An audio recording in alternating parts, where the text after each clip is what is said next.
വിശ്വമിശിഹായ്ക്ക് സ്വീകരിക്കട്ടെ. അപ്പം ഇന്ന് ഞാനൊരു വീഡിയോ പിടിക്കാമെന്ന് ഇങ്ങനെ കുറേ നാളായിട്ട് വിചാരിച്ചിരിക്കുമായിരുന്നു. അപ്പോൾ ഇന്ന് ഇന്നങ്ങ് ചെയ്യാമെന്നങ്ങ് വിചാരിച്ചു. ഞാൻ ഇന്നത്തെ വീഡിയോ ചെയ്യുന്നത് ക്രിസ്തുമതം ആധുനിക ലോകത്ത് എങ്ങനെയൊക്കെയാണ്, അതായത് ഒരു കത്തോലിക്ക വിശ്വാസി എങ്ങനെയൊക്കെയാണ് ആധുനിക ഈ ലോകത്ത് ജീവിച്ചിരിക്കേണ്ടത്. പക്ഷേ ഇപ്പോൾ കറൻ്റ്ലി ഓരോ കത്തോലിക്കൻ്റെയും വിശ്വാസം എങ്ങനെയാണ്, ഏതൊക്കെ രീതിയിലാണ്, ഏതൊക്കെ ട്രാക്കിലൂടെയാണ് പോകുന്നത് എന്നുള്ളതൊരു അതിനെക്കുറിച്ചുള്ളൊരു കാര്യം സംസാരിക്കാൻ വേണ്ടിയാണ്. അപ്പോൾ നമുക്കറിയാം, ഈ ലോകം ഒരുപാട് മാറി, ഒരുപാട് സൗകര്യങ്ങൾ വരുന്നു. ഒരു 10-200 വർഷം മുമ്പുള്ള കാര്യങ്ങളല്ല ഇപ്പോൾ ഇതുള്ളത്. അപ്പോൾ ഒരുപാട് സൗകര്യങ്ങൾ, ഡെവലപ്മെൻറ്റ്സ് കാര്യങ്ങൾ വരുന്നു. ഒരുപാട് കൺവീനിയൻസ് ഒക്കെ നമുക്ക് വരുന്നു. നമ്മുടെ നമ്മുടെ കൈത്തുമ്പിൽ നമുക്ക് ലോകത്തുള്ള എല്ലാ ഒട്ടുമിക്ക വിവരങ്ങളും നമുക്ക് കിട്ടുന്ന രീതിയിലുള്ള സംവിധാനം വരെയായി, അതായത് സ്മാർട്ട് ഫോൺ പരിപാടികൾ കാര്യങ്ങളൊക്കെ. അപ്പോൾ നമ്മുടെ വിശ്വാസത്തിലും ചെറിയ രീതിയിലുള്ള മാറ്റങ്ങൾ, അതായത് നമ്മുടെ വിശ്വാസപരമായിട്ടുള്ള കാര്യങ്ങളിലും നമ്മൾ എന്തൊക്കെ മാറ്റങ്ങൾ വന്നിട്ടുണ്ടെന്ന് നമ്മളൊന്ന് ചിന്തിച്ച് നോക്കുന്നത് നല്ലതായിരിക്കും. കാര്യം പറഞ്ഞാൽ എന്താണ്, നമ്മുടെ കത്തോലിക്ക വിശ്വാസം എന്ന് പറഞ്ഞാൽ ഒരുപാട് പാരമ്പര്യങ്ങൾ ഒക്കെ ഉള്ളൊരു സഭയാണ് കത്തോലിക്ക മതം. അപ്പോൾ ഈ പാരമ്പര്യങ്ങൾ നമുക്ക് പുതിയ ഒരു തലമുറ ഈ പാരമ്പര്യങ്ങളിലേക്ക് പോകാത്തൊരു രീതി, പാരമ്പര്യങ്ങളോടുള്ളൊരു അവജ്ഞ, പരമ്പരാഗത കത്തോലിക്ക രീതിയെ ഉപേക്ഷിച്ച് ഒരു മോഡേൺ ട്രഡീഷനെ വിട്ടൊരു മോഡേൺ ലൈഫ് സ്റ്റൈലിലേക്ക്, ഈവൻ കാത്തലിസിസം ആണെങ്കിൽ പോലും ഇപ്പോഴത്തെ യൂത്തും കാര്യങ്ങളൊക്കെ ആണെങ്കിൽ പോലും ഭയങ്കര മോഡേണായി. ഇപ്പം ഞാനിപ്പോൾ ഉള്ള കാനഡയിലാണ്. ഇവിടുത്തെ ചർച്ചിലൊക്കെ ഞാൻ പോയിട്ടുണ്ട്. അപ്പോൾ ഒരു പള്ളി എന്ന് പറയുന്ന രീതിയിലല്ല ഇവിടുത്തെ കാര്യങ്ങളൊക്കെ പോകുന്നത്. ഒരു പ്രൊട്ടസ്റ്റൻ്റ് രീതിയിലൊക്കെ പോകുന്ന പോലെ ഒക്കെ എനിക്ക് പല രീതിക്ക് തോന്നിയിട്ടുണ്ട്. കുർബാനയൊക്കെ അതിൻ്റെ രീതിയും പരിപാടിയും. അപ്പോൾ യൂത്ത് ഒരു കത്തോലിക്ക യുവജനങ്ങളും അതിനനുസരിച്ച് ഒരു മോഡേൺ രീതിയിലേക്ക് മാറിയിട്ടുണ്ട്. അതായത് പള്ളിയിൽ പോകുമെങ്കിലും പള്ളിക്കകത്ത് തന്നെ ഒരുപാട് മോഡേണൈസേഷൻ കാര്യങ്ങൾ, അതുപോലെ തന്നെ ഒരുപാട് ടോക്കുകൾ കാര്യങ്ങളൊക്കെ, ഈ അനാവശ്യമായിട്ടുള്ള ടോക്കുകളൊക്കെ ഇഷ്ടം പോലെ ഇറങ്ങുന്നുണ്ട്. അപ്പോൾ ഈ നമ്മുടെ ട്രഡീഷനെ കുറിച്ചൊരു ബോധമില്ലാത്തൊരു വിശ്വാസി ഈ അനാവശ്യമായിട്ടുള്ള ഈ കണ്ട വേറെ ഡിനോമിനേഷനിൽ കാര്യങ്ങളിൽ നിന്നൊക്കെ അടിച്ചിറക്കുന്ന കുറേ ടോക്കുകളൊക്കെ കേട്ട്, അപ്പോൾ ഇത് ഏതാ ശരി? എല്ലാം ക്രിസ്തു അല്ലേ, ക്രിസ്തുവിനെ കുറിച്ചല്ല പ്രവേശിക്കപ്പെടുന്നത്, പരിശുദ്ധാത്മാവിനെ കുറിച്ചല്ല പ്രവേശിക്കപ്പെടുന്നത്, എല്ലാം അങ്ങനെ അവൻ്റെ തലയിലോട്ട് കയറുമ്പോൾ ഇനിയിപ്പോൾ ഇതെല്ലാം ഒന്ന് തന്നെയാണ്. ഇനിയിപ്പോൾ നമ്മൾ ഇതിനാണ് ഈ അടി വഴക്കൊക്കെ ഉണ്ടാക്കണം. ഞാൻ ഈശോനെ സ്നേഹിക്കുന്നു, ഞാൻ ഈശോനെ സ്നേഹിച്ച് ആരാധിച്ച് അങ്ങനെ അങ്ങ് ഈശോനെ എനിക്ക് ഇഷ്ടപ്പെടുന്നു, ഐ ലവ് ജീസസ് എന്നൊക്കെയാണ് ആൾക്കാർ പറയുന്നത്. ഓക്കെ, അത് നല്ലൊരു കാര്യമാണ്, ഐ ലവ് ജീസസ്, യേശുവിനെ സ്നേഹിക്കാം.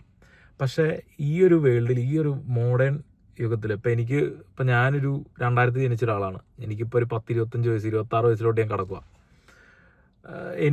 ഞാനൊരു കത്തോലിക്ക വിശ്വാസിയായിട്ട് ജനിച്ച് കത്തോലിക്ക സ്കൂളുകളിൽ പഠിച്ച്, ബോർഡിംഗ് സ്കൂളിൽ പഠിച്ച്, ചിട്ടായൊരു ഒരു വിദ്യാഭ്യാസവും അതേപോലെ തന്നെ ചിട്ടായൊരു ജീവിതവും മുമ്പോട്ട് കൊണ്ടുപോയിക്കൊണ്ടിരുന്ന ഒരാളാണ് ഞാൻ. എന്നെ പണ്ട് പള്ളിയിൽ വിടാൻ രാവിലെ ഉറക്കത്തിൽ നിന്ന് അടിച്ചെഴുന്നേൽപ്പിച്ച് പള്ളിയിലൊക്കെ വിട്ടിട്ടുണ്ട്. അപ്പം ഞാനിങ്ങനെ ആലോചിക്കും, ഇതെന്തിനാണ് എന്നെ ഇങ്ങനെ വിടണേ? ബാക്കിയുള്ള മതത്തിലുള്ള ആൾക്കാർക്കും ബാക്കിയുള്ള ഡിനോമിനേഷൻകാർക്കും ഇങ്ങനെ ഒരു പരിപാടി ഇല്ല. എന്തിനാണ് ഈ കുർബാനയ്ക്ക് പോകുന്നത്? എന്തിനാണ് എന്നെ വിടുന്നതെന്നൊക്കെ വിചാരിച്ചുകൊണ്ടിരുന്ന ഒരാളാണ് ഞാൻ. പക്ഷേ നാട്ടിൽ നിന്നിട്ടും എനിക്ക് വിശ്വാസമില്ലായിരുന്നു. പക്ഷെ കാനഡയിൽ വന്നു കഴിഞ്ഞ് കുറച്ച് നാൾ കഴിഞ്ഞിട്ട് വിശ്വാസത്തിലേക്ക് വന്ന ഒരാളാണ് ഞാൻ. ഇത് ഒരുപക്ഷെ റയറായിരിക്കാം, അല്ലെങ്കിൽ അല്ലായിരിക്കാം, എനിക്കറിയത്തില്ല. പക്ഷെ എന്നെ സംബന്ധിച്ച് ഞാൻ കാനഡ വന്നപ്പോഴാണ് എൻ്റെ വിശ്വാസം കൂടി, സഭയെക്കുറിച്ച് കൂടുതൽ പഠിച്ചു കാര്യങ്ങൾ, അതായത് ട്രഡീഷനെ കുറിച്ച് കൂടുതൽ അറിഞ്ഞു. അതേപോലെ തന്നെ സഭയുടെ പിശാച്, ഇങ്ങനത്തെ ഒരു സാധനം, ഇതിനെക്കുറിച്ച് കൂടുതൽ പഠിച്ചു. ഫാദർ തോമസ് വാഴ്ചാരിക്കൽ എന്ന് പറഞ്ഞിട്ടൊരു അച്ഛനുണ്ട്, വാഗമണ്ണിൽ ഒരു ധ്യാനേന്ദ്രം നടത്തുന്ന ഒരു അച്ഛനാണ്. അച്ഛൻ കറക്റ്റായിട്ട് ഇതിനെക്കുറിച്ചുള്ള കാര്യങ്ങൾ സഭയുടെ പാരമ്പര്യം അതായത് ശുദ്ധീകരണ സ്ഥലം അങ്ങനെ സഭയുടെ പരമ്പരാഗത പ്രാർത്ഥനാ രീതികൾ കാര്യങ്ങൾ ഇതിനെക്കുറിച്ചുള്ള കൃത്യമായ ക്ലാസ് എടുപ്പും അതിനോട് കൂടെ തന്നെ പിശാചിനെക്കുറിച്ചുള്ള ഒരു കൃത്യമായ പഠനവും ഇതാണ് അച്ഛൻ പഠിപ്പിക്കുന്നത്. ഇത് ഞാൻ കേട്ടപ്പോൾ ഞാൻ കൺവിൻസ്ഡ് ആയി. കാര്യം പറഞ്ഞാൽ ഇതാണ് ഇതിൻ്റെ ബേസ്. ഈ ബേസ് പഠിക്കാണ്ട് നമ്മൾ ഈ കത്തോലിക്ക വിശ്വാസിയാണ്, ഞാൻ കത്തോലിക്കനാണ്, എനിക്ക് ഐ ലവ് ജീസസ്, എല്ലാം ഒന്നല്ലേ എന്നൊക്കെ പറഞ്ഞുകൊണ്ട് നടക്കുന്ന ഒരു പരിപാടി, അതൊക്കെ വെറും പൊള്ളയായ പരിപാടികളാണ്. അത് അനാവശ്യമായ കാര്യമാണ്. അത് അങ്ങനെ അല്ല. അതൊരു ഡിഫറെൻറ്റ് കൈൻഡ് ഓഫ് ട്രാക്കാണ്. ആ ഒരു ട്രാക്ക് അങ്ങനെയുള്ളൊരു ട്രാക്കാണ് എനിക്ക് പിന്നെയാണ് മനസ്സിലായത്. അതൊരു ഒരു മോഡേൺ ടൈപ്പ് ട്രാക്കാണത്. അതിൽ നിന്ന് മാറി നമ്മുടെ പരമ്പരാഗത വിശ്വാസത്തിലേക്ക് നമ്മുടെ യുവജനങ്ങൾക്ക് വരാൻ സാധിക്കുന്നില്ല. ഇപ്പോൾ അതിനെക്കുറിച്ച് അറിയത്തില്ല. അതാണ് ഏറ്റവും മെയിൻ പ്രശ്നം. പരമ്പരാഗത ട്രഡീഷനെ കുറിച്ച് ആർക്കും അറിയത്തില്ല. എല്ലാം ഇതിപ്പോൾ ഞങ്ങൾ എന്തോ കാണാൻ വേണ്ടി പള്ളിയിലോട്ട് പോകണു, പള്ളി ചെല്ലുന്നു, കുമ്പസാരം എന്താണെന്നറിയില്ല, അതിൻ്റെ പുറകെ നടക്കുന്ന കാര്യങ്ങൾ എന്തൊക്കെയാണെന്നറിയില്ല. കുമ്പസാരം ഞാൻ എന്തിനാണ് ഒരു മനുഷ്യനോട് കുമ്പസാരിക്കുന്നത്? ഞാൻ ദൈവത്തോട് ഡയറക്റ്റുള്ള ഇത് ചെയ്യുവാണ്. ഞാൻ ഇവിടുത്തെ ഒരുപാട് കമ്മ്യൂണിറ്റീസ്, കാനഡ എന്ന് പറഞ്ഞ ഒരുപാട് കമ്മ്യൂണിറ്റീസ്, ഒരുപാട് ആൾക്കാർ, പല രാജ്യത്തുനിന്ന് പല ആൾക്കാർ താമസിക്കുന്ന ഒരു സ്ഥലമാണ് കാനഡ. അപ്പോൾ ഈ കാനഡയിൽ ഞാൻ ഫിലിപ്പീനോ കമ്മ്യൂണിറ്റി, ഇവിടെ ഫിലിപ്പീനോസൊക്കെ ഇഷ്ടം പോലെ ഉണ്ട്. അപ്പോൾ അങ്ങനെ 1-2 ഫിലിപ്പീനോസിനോട് ഞാൻ ചോദിച്ചപ്പോൾ അവർ ചോദിക്കുന്നതാണ്, നമ്മുടെ മലയാളീസ് അടക്കം ചോദിക്കുന്ന ഒരുപാട് കാര്യങ്ങൾ, ഒരുപാട് കത്തോലിക്ക വിശ്വാസത്തിൽ ജനിച്ച ആൾക്കാർ ചോദിക്കുന്ന ചോദ്യമാണ്, ഞാൻ കുമ്പസാരിക്കേണ്ട ആവശ്യം എന്താണ്? ഒരു മനുഷ്യനോട് ഞാൻ ഇതിനകത്തിനാണ് എൻ്റെ കാര്യങ്ങളെല്ലാം പറഞ്ഞത്. എൻ്റെ പ്രൈവസി എന്നുള്ള രീതിയിലാണ് അവർ ചിന്തിക്കുന്നത്. ഞാൻ ദൈവവുമായി ഡയറക്റ്റ് എൻ്റെ പാപങ്ങൾ ഏറ്റു പറയുന്നു. ഇങ്ങനൊരു ചിന്ത വെച്ചുകൊണ്ടിരിക്കുന്ന ആൾക്കാരാണ്. അപ്പോൾ ഇതിൻ്റെ പ്രശ്നം എന്താണെന്ന് വെച്ചാൽ, സഭയെക്കുറിച്ചും സഭയുടെ പഠനങ്ങളെക്കുറിച്ചും കൃത്യമായൊരു പഠനം, അതായത് കൃത്യമായൊരു എഡ്യൂക്കേഷൻ, സഭയുടെ പാരമ്പര്യത്തെക്കുറിച്ചും കൃത്യമായൊരു വിദ്യാഭ്യാസം, ഒരു എഡ്യൂക്കേഷൻ കിട്ടാത്തതിൻ്റെ ഒരു പ്രശ്നമാണിത്. ശരിക്കും പറഞ്ഞാൽ അതാണ് പ്രശ്നം. പാരമ്പര്യങ്ങൾ അറിയാൻ ശ്രമിക്കുന്നില്ല. ആ കാര്യം പറഞ്ഞാൽ ഞാൻ പറയാനുള്ള ഒരുപാട് അച്ഛന്മാർ ഇത് പഠിപ്പിക്കാൻ പ്രാപ്തരാണ്, അതിന് ബാധ്യസ്ഥരാണ് അവർ. പക്ഷേ അങ്ങനെയുള്ള കാര്യങ്ങൾ സഭയുടെ പഴയ പഠനങ്ങൾ കാര്യങ്ങൾ പ്രൊമോട്ട് ചെയ്യുന്നില്ല. ഇത് നമ്മുടെ രൂപതകളൊക്കെ ഇത് ചെയ്യേണ്ട കാര്യങ്ങളാണ്. നേതൃത്വം കൊടുത്ത് ഇങ്ങനെയുള്ള കുറേ പഠനങ്ങൾ യുവജനങ്ങളിലേക്ക് എത്തിക്കേണ്ടത് അത്യാവശ്യമാണ് ഇപ്പോഴത്തെ ഒരു സമൂഹത്തിൽ, ഈ മോഡേൺ വേൾഡിൽ. കാരണം ഒരുപാട് വഴിതെറ്റിക്കുന്ന ക്രൈസ്തവ ഇതിലുള്ള പഠനങ്ങളും കാര്യങ്ങളും ഒക്കെ ഇവരുടെ തലയിൽ കയറിയിട്ട് ഇവർക്ക് അറിയത്തില്ല, തിരിച്ചറിയാൻ പറ്റുന്നില്ല എന്താണ് ശരി എന്താണ് തെറ്റെന്നുള്ളത്.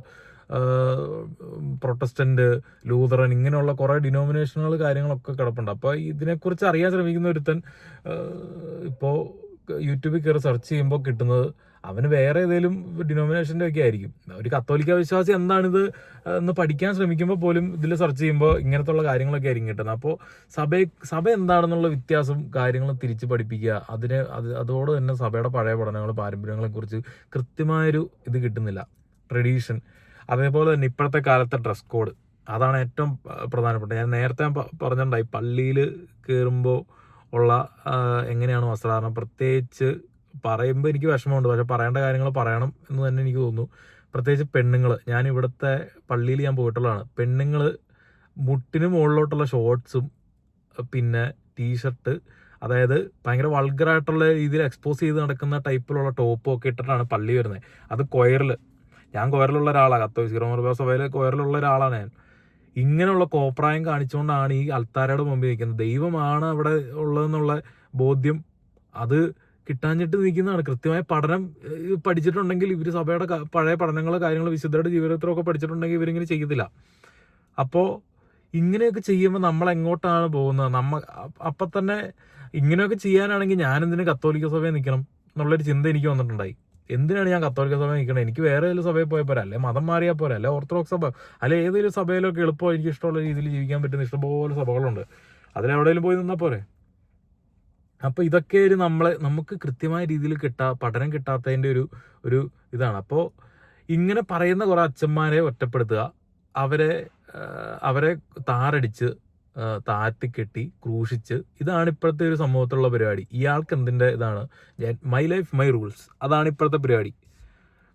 ഞാനും 2000 ജനിച്ച ഒരാളാണ്, എനിക്കിപ്പോൾ 25 വയസ്സായിട്ടുള്ള ഒരാളാണ്. ഞാനൊരു ജെൻസി എന്നൊക്കെ നിങ്ങൾക്ക് വേണമെങ്കിൽ വിളിക്കാം, ആ ഒരു രീതിയിലുള്ള ഒരാളാണ്. ഇത് പഠിച്ചു കഴിഞ്ഞാൽ നിങ്ങൾക്ക് അതിനെക്കുറിച്ച് കൃത്യമായ ബോധ്യം കിട്ടിക്കഴിഞ്ഞാൽ എങ്ങനെ നിങ്ങൾക്ക് ഇങ്ങനെ വിശുദ്ധമായ സ്ഥലത്ത് ഈ മറ്റുള്ളവരെ പ്രലോഭിപ്പിക്കുന്ന രീതിയിൽ, അതേപോലെ എന്താണ് പരിശുദ്ധമായ രീതിയിൽ നിൽക്കേണ്ട സ്ഥലത്തൊക്കെ റെസ്പെക്റ്റ് കൊടുക്കാതെയുള്ള രീതിയിലൊക്കെ നമുക്ക് നിൽക്കാൻ സാധിക്കുന്നത് ഭയങ്കര വിഷമിപ്പിക്കുന്ന ഒരു കാര്യമാണ് ഇപ്പോഴത്തെ യൂത്തിൻ്റെ ഇടയിൽ നടന്നു പോകുന്നത്. അതേപോലെ തന്നെ ഈ കാനഡയിലാണെങ്കിലും ഒരുപാട് യൂത്ത് എന്താണ് കാര്യം നല്ലതാണ്. 1-2 പേർ എൻ്റെ നാമത്തിൽ ഒരുമിച്ച് കൂടുമ്പോൾ അവരുടെ മധ്യ ഞാൻ ഉണ്ടായിരിക്കും എന്ന് പറഞ്ഞുള്ളത് ശരിയാണ്, കൃത്യമായ കാര്യമാണ്. പക്ഷേ ഈ ക്രിസ്ത്യാനിറ്റിയുടെ ആരംഭം കത്തോലിക്ക സഭയിൽ നിന്നുള്ളതാണ്. അപ്പോൾ നമ്മുടെ കത്തോലിക്ക സഭയിലനുബന്ധിച്ചായിട്ടുള്ള ഒരുപാട് യൂത്ത് ഗ്രൂപ്പുകളൊക്കെ യൂത്ത് സംഘടനകളൊക്കെ ഇവിടെ ഉണ്ട്. ഒരു പ്രധാനപ്പെട്ട ഒരു സംഘടനയിൽ ഞാൻ പോയി.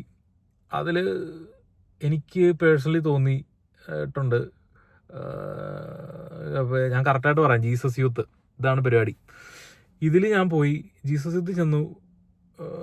അപ്പോൾ അതിൽ ചെന്നിട്ട് പല ടൈപ്പ് ആൾക്കാർ, പക്ഷേ ക്രിസ്തു എന്താണ് ആഗ്രഹിക്കുന്നതെന്നുള്ള രീതിയിൽ ആ ക്രിസ്തു എന്തൊക്കെ നിയമങ്ങളാണ് ചെയ്യാൻ പറഞ്ഞിട്ടുള്ളത് അതൊക്കെ അതിനെക്കുറിച്ച് കൂടുതൽ പറയാണ്ട്, അതിനെക്കുറിച്ച് കൂടുതൽ പ്രഘോഷിക്കാതെ ദൈവം സ്നേഹമാണ്, prosperity gospel, the real danger, prosperity ഗോസ്പലിലൂടെ ഒരുപാട് യൂത്തിനെ പിടിച്ച് കെട്ടുന്നൊരു അവസ്ഥയാണ് ഈ ഒരു സംഭവം കൊണ്ട് എനിക്ക് മനസ്സിലായത്. കേരളത്തിലെ ജീസസ് യൂത്ത് എനിക്ക് അറിയത്തില്ല, പക്ഷെ കാനഡ പോലത്തെ ഇവിടുത്തെ ജീസസ് യൂത്ത് പരിപാടിയുടെ കാര്യമാണ് ഞാൻ പറഞ്ഞത്. ഇവിടെ കാര്യം പറഞ്ഞാൽ ഒരു വേറെ ഡിഫറെൻറ്റ് കൺട്രിയാണ്, ഒരു വെസ്റ്റേൺ കൾച്ചറാണ്. അപ്പോൾ ഇവിടെ ജനിച്ചു വളരുന്നവർക്ക് ആ ഒരു വെസ്റ്റേൺ ആ ഒരു സ്റ്റൈലായിരിക്കും ഉണ്ടാവുക. ഈ വെസ്റ്റേൺ സ്റ്റൈലിൽ ജനിക്കുന്ന ഒരാൾക്ക് സഭയുടെ പരമ്പരാഗത രീതികളും പഠനങ്ങളും പറഞ്ഞു കൊടുക്കേണ്ടതിന് പകരം ഇതുപോലെ മോഡേൺ രീതിയിലുള്ള ചിന്താഗതി പ്രോസ്പെരിറ്റി ഗോസ്പൽ നമ്മൾ പറഞ്ഞു കൊടുത്തത് എന്ത് ഗുണമാണ് ആ വ്യക്തിക്ക് ഉണ്ടാകുന്നത്? ആ വ്യക്തി ഈശോ ആഗ്രഹിക്കുന്ന രീതിയിൽ ജീവിക്കുന്നതിന് പകരം വേറെ ഈ ദുഷ്ടൻ ആഗ്രഹിക്കുന്ന രീതിയിലുള്ള ജീവിതം ആണ്, പ്രത്യേകിച്ച് വസ്ത്രധാരണം, പള്ളിയിലുള്ള അതിൻ്റെ പെരുമാറ്റം, ഭയങ്കര അനുഭവം, ഭയങ്കര രീതിയിലൊക്കെയുള്ള പ്രാർത്ഥന പരിപാടിയൊക്കെ ആയിരിക്കും. പക്ഷേ റിയൽ ലൈഫ് പിന്നെ പള്ളിയിലുള്ള ഒരു കാര്യങ്ങൾ, പള്ളിയിൽ നിൽക്കേണ്ട രീതി, വസ്ത്രധാരണം, ഇതൊക്കെ ഈ ആൾക്കാർ, പ്രത്യേകിച്ച് ഈ സംഘടനകൾ ഒക്കെ കൊണ്ടുവരുന്ന ആൾക്കാർ കൃത്യമായി പരിശോധിക്കേണ്ടതാണ്. അവർ ഇങ്ങനത്തെ ഉള്ള കുറേ മോഡേൺ ചിന്താഗതി ഇവരിലേക്ക് അടിച്ചേൽപ്പിക്കുന്ന പോലെ എനിക്ക് തോന്നിയിട്ടുണ്ട്. അപ്പോൾ ഇത് നമ്മൾ പരമ്പരാഗത സഭയുടെ പഠനങ്ങൾ പഠിക്കുക, നമ്മൾ പാരമ്പര്യം മുറുകെ പിടിക്കുക. നമ്മുടെ പാരമ്പര്യം കത്തോലിക്ക സഭ 7 കൂദാശകളിലും വിശുദ്ധ കുർബാനയിലും വിശ്വസിക്കുക. ഇതിലൊക്കെ ഇതിനെക്കുറിച്ച് കൂടുതൽ പഠിച്ചാൽ മതി. നമ്മൾ ഇതിനെക്കുറിച്ച് കൂടുതൽ പഠിച്ചു കഴിഞ്ഞാൽ നമുക്ക് അങ്ങനെ മോഡേൺ രീതി നടക്കാൻ സാധിക്കില്ല. ക്രിസ്തു പഠിപ്പിച്ചേക്കണ പോലെ തന്നെ ജീവിക്കാൻ പറ്റുള്ളൂ. ഒരു ഉദാഹരണോടെ ഞാൻ പറയാം. പറഞ്ഞ് ഞാൻ ഈ വീഡിയോ വൈൻഡപ്പ് ചെയ്യാൻ ആഗ്രഹിക്കുന്നു. ഉദാഹരണം, മുസ്ലിം കമ്മ്യൂണിറ്റി, അവർ 6-ാം നൂറ്റാണ്ട് തൊട്ടുള്ള ഒരു മതമാണ്. ഇവർ നമ്മുടെ നാട്ടിൽ, അതായത് നമുക്കിപ്പോൾ പള്ളിയിലെ രീതികളും കാര്യങ്ങളും ഒക്കെ, ഇപ്പോൾ നമ്മൾ ഡ്രസ് കോഡും കാര്യങ്ങളൊക്കെ പറഞ്ഞു കഴിഞ്ഞാൽ കാലം മാറിയില്ല, പിന്നെ നീയൊക്കെ ഇയാൾ എന്നാ കാണിക്കാൻ ഇതൊക്കെ അന്വേഷിക്കണേ, അങ്ങനെയൊക്കെ ചോദിക്കുന്ന ഒരു കാലഘട്ടമാണ്. ഓക്കെ, മുസ്ലിം കമ്മ്യൂണിറ്റി ലോകത്തുള്ള ഏത് ഉസ്താദിനോടോ ഏത് മൗലവിയോടോ ഏത് ആളോടോ ചോദിച്ചു കഴിഞ്ഞാലും ഇവന്മാർക്കൊക്കെ ഒറ്റ ഉത്തരം ഉണ്ടാവുള്ളൂ, ഒറ്റ ഇതേ ഉണ്ടാവത്തുള്ളൂ. ഇവരുടെ മതഗ്രന്ഥം അന്ന് തൊട്ട് പഠിപ്പിക്കുന്ന എന്താണോ അതേപടി പിന്തുടർന്ന്, പാരമ്പര്യം അതേപടി പിന്തുടർന്ന് പോകുന്ന ആൾക്കാരാണ്.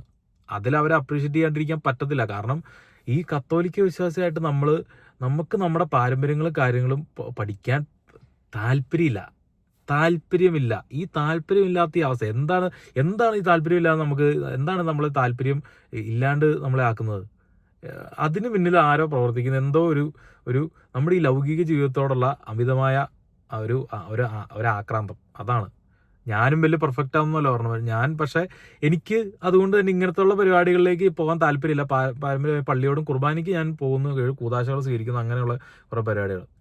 അപ്പോൾ അങ്ങനെയുള്ള കാര്യങ്ങൾ ചെയ്ത് അങ്ങനെ നമ്മൾ പടിപടിയായി വിശുദ്ധിയിലേക്ക് കടന്നു വന്ന് ദൈവത്തിന് ഇഷ്ടമുള്ള രീതിയിൽ ജീവിക്കാനായിട്ട് നമ്മൾ ശ്രദ്ധിക്കേണ്ടതുണ്ട്. അപ്പോൾ ഞാൻ പറഞ്ഞു വന്നത് ഈ ഒരു കമ്മ്യൂണിറ്റി എങ്ങനെയാണ് ജീവിക്കുന്നതെന്ന് നമ്മൾ വിശദമായിട്ട് ഒന്ന് പഠിക്കുന്നത് നല്ലതാണ്, ഒന്ന് ചിന്തിക്കേണ്ടത് നല്ലതാണ്. എങ്ങനെ അവരെത്ര പരിഭാവനമായിട്ടാണ് അവരുടെ മതത്തിൽ അവരുടെ ആ മത ആചാരങ്ങൾ ഇത് ചെയ്യുന്നത്. ഞാൻ ഈ മതത്തെ പൊക്കി പറയുന്നൊന്നുമല്ല, ഒരുപാട് അത്ര പെർഫെക്റ്റ് ആയിട്ടുള്ള മതമല്ല. അതെനിക്ക് 100% ഉറപ്പ്. പക്ഷേ അവരാ ട്രഡീഷൻ കൊണ്ടുപോകുന്ന കാര്യങ്ങളാണ്. അത് ആ ട്രഡീഷൻ എങ്ങനെ മുറുകെ പിടിക്കുന്നത് നമ്മൾ ക്രിസ്ത്യാനികൾ, കത്തോലിക്കർ, ഓരോ കത്തോലിക്കനും നോക്കിക്കാണേണ്ട ഒരു കാര്യമാണ്. അപ്പോൾ പാരമ്പര്യത്തോടുള്ള അവജ്ഞ നമ്മൾ മാറ്റി വെച്ചാൽ പാരമ്പര്യം കൂടുതൽ നമ്മുടെ സഭ എന്താണ് പഠിപ്പിക്കുന്നത് അതിനെക്കുറിച്ച് നമ്മുടെ മക്കൾക്ക്, ഇപ്പോഴുള്ള ആൾക്കാർ, ദയവ് ചെയ്ത് ഇപ്പോഴത്തെ പേരൻസിനോട് പറയാനുള്ള കാര്യം, സ്വന്തം മക്കൾക്ക് ആ പഴയ പഠനങ്ങൾ, നമ്മുടെ അപ്പച്ചനും അമ്മച്ചിമാർ അവർക്കുള്ള വിശ്വാസം, അവരാ കൊന്ത ജപമാലയില്ല അതിൻ്റെ ഇമ്പോർട്ടൻസ്, പിന്നെ ഈ പിശാചെന്ന് പറഞ്ഞ ഒരുമാതിരി ജോക്ക്, അതായത് ഒരു തമാശ പോലെയാണ് ഇപ്പോഴത്തെ ആൾക്കാർക്ക്. അതിനെക്കുറിച്ച് കൂടുതലായിട്ടുള്ള നമ്മുടെ പഴയ ആൾക്കാർക്ക് അതിനെക്കുറിച്ചുള്ള വ്യക്തമായൊരു ധാരണ ഉണ്ടായി. അതിനനുസരിച്ചാണ് അവർ ജീവിച്ചതും അവരുടെ ആ പഴയൊരു ജീവിതം അതിനോടനുസരിച്ചുള്ളൊരു നല്ലൊരു വിശുദ്ധമായ ജീവിതം നയിക്കാനുള്ള കാരണം അവരിങ്ങനത്തെ ഉള്ള പഴയ സഭയുടെ പഠനങ്ങളിൽ കാര്യങ്ങളൊക്കെ കൃത്യമായ ബോധവാന്മാരായിരുന്നു. നല്ല ബോധം ഉണ്ടായിരുന്ന ആൾക്കാരായിരുന്നു നമ്മുടെ അപ്പച്ചനും അമ്മച്ചിമാരും. അതിനു മുമ്പ് ജീവിച്ച നമ്മുടെ പഴയ തലമുറക്കാരും ഒക്കെ ക്രിസ്ത്യാനികളായിട്ടുള്ളായിരുന്ന ആൾക്കാർ, നമ്മുടെ പൂർവികർ. പക്ഷേ നമ്മുടെ ഇപ്പോഴത്തെ ജനറേഷനാണ് ഇത് നമുക്ക് പഠിക്കാൻ താല്പര്യമില്ലാത്തതും അതിനെക്കുറിച്ച് നമ്മുടെ മക്കൾക്ക് പറഞ്ഞു കൊടുക്കാൻ നമുക്കൊരു മനസ്സുമില്ലാത്തതും. എന്താണെന്ന് അറിയത്തില്ല. അതൊരു വേണ്ടാത്ത കാര്യമാണ്, പഴയ കാലത്തെ കാര്യമാണ്. ഇങ്ങനെ ഒരു ചിന്ത മാറ്റി വയ്ക്കുക. നമ്മുടെ സഭയുടെ പഴയ പഠനങ്ങളും കാര്യങ്ങളും കൃത്യമായ രീതിയിൽ പാലിച്ചു കൊണ്ടുപോകാൻ നമ്മുടെ മക്കളെ നമ്മൾ അങ്ങനെ വളർത്തുക. അതിനായിട്ട് ദൈവം നമ്മെ അനുഗ്രഹിക്കട്ടെ. Thank you.